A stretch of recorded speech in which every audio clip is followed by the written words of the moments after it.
Any concern of letdown after last night's game? You know, there's a lot of hype around last night's game, and you blow them out, basically. What do you expect today? Yeah, I mean, it's a classic trap game. 5:30 start, too. I mean, it's a quick turnaround, and I think it's going to be about our energy and our ability to focus against a team that's playing well. They got a lot of young guys who really compete, and they're getting up and down the floor quickly. And I think they've won 3 in a row, if I'm not mistaken. And we're very impressive in doing so. So I'd say we're going to have to find the energy after last night's game. Historically, you guys have been a really good team at home, and you guys are 11-0 at home right now. How important was it to find a good home identity, especially after the past 2 years where between COVID and just injuries, it has been really hard to find a good home court advantage here at Chase? Yeah, I mean, that was one of the big goals we had to start the season, was to reestablish home court. That's what great teams do. You know, historically, you win. If you can win the vast majority of your home games and split on the road, you're going to have a great season. And it starts with really taking care of the home floor from the beginning. So it's good that we're off to such a great start here. And we can hear the crowd, the energy, the vibe in the building's a good one, and hopefully we can keep that going.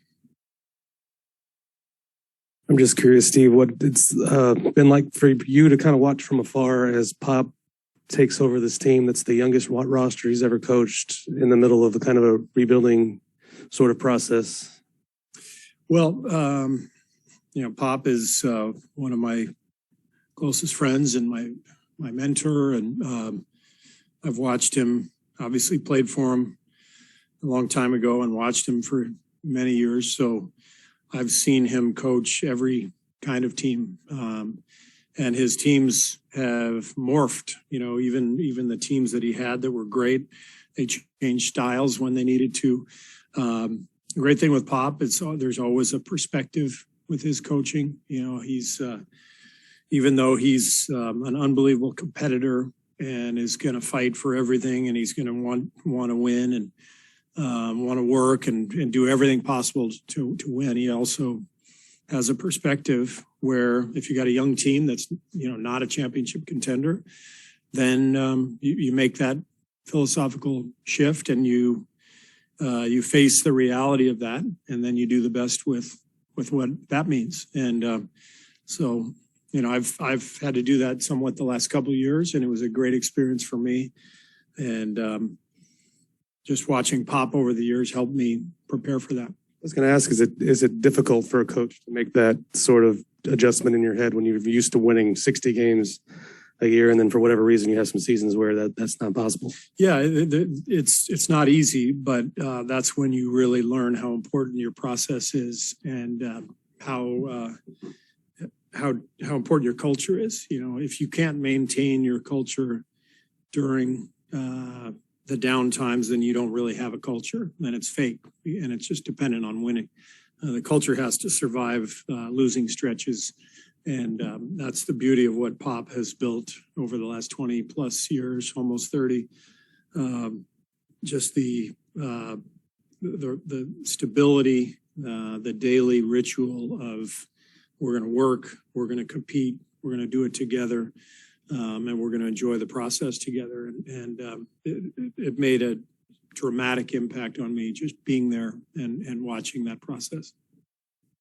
Steve, Belly went through kind of a rough stretch for a while there, but last night he gave you some pretty good minutes. When he's able, his showing last night, was it more important for him just to get back where he wanted to be, or is it more important for you guys to be able to see that? I think it's more important for him. You know, I trust Belly. He's been in this league a long time. He's a really skilled player. I think we know what he's capable of, but it's not an easy role to be in, you know, where you're coming off the bench and you might play 8-9 minutes, you might play 20, and you've got to maintain your confidence and your rhythm and your flow within all of that. So it's not easy, and I think it's important for anybody in that situation to leave the arena feeling good. You there are times when you need to feel good. And I think Belly, the last couple games, I thought he was really good in Phoenix, as well. Just the defense, the rebounding, the playmaking. He's a really good player, and it's fun to have him on our team. Coach, you mentioned this is kind of a classic trap game. I mean, is that something you even have to bring up with your leaders like Steph and Draymond and Andre, or is that just ingrained with all of their experience? I brought it up. We just had a walkthrough, and I brought it up, and I mentioned that tonight's going to be all about energy and focus, and we're going to have to find that quickly. And so you mention it, and just so you plant the seed, and maybe you take an earlier timeout, maybe you make earlier substitutions. You just have to read the situation as a coach, but always want to get your guys aware of the circumstances going into every game. Steve, when this past offseason ended, did you have any sense that these pieces would fit this well together, or have you been pleasantly surprised at all just by how well they fit? I had a suspicion that they would fit well, but you never know until you actually see it. And I think what's been a pleasant surprise is just, how well Gary and Otto and Belly fit, and how well Jordan has played with the starting unit. Like, there were some questions that were lingering out there, but you see the impact Gary is making. I don't think he's making that impact if Belly and Otto aren't here. Because now we have the floor spread. Now Gary's got all kinds of room in the paint to roam and to get his buckets on offensive rebounds and cuts. And he's a much more effective player when he's got shooting around him, and vice versa. Those guys are better for having played with Gary. So the fit has been really good. We envisioned it, but maybe not to this extent. Obviously, you and the players deserve a lot of credit, but how much credit do you give Bob for this start so far?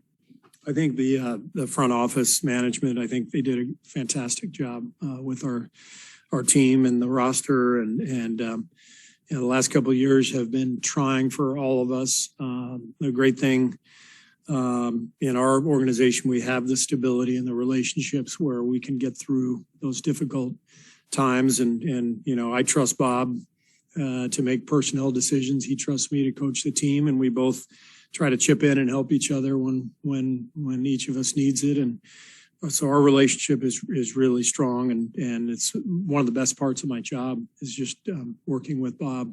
So that's whether we win or lose. But this year, I think in particular, the off-season free agency was a huge part of our success.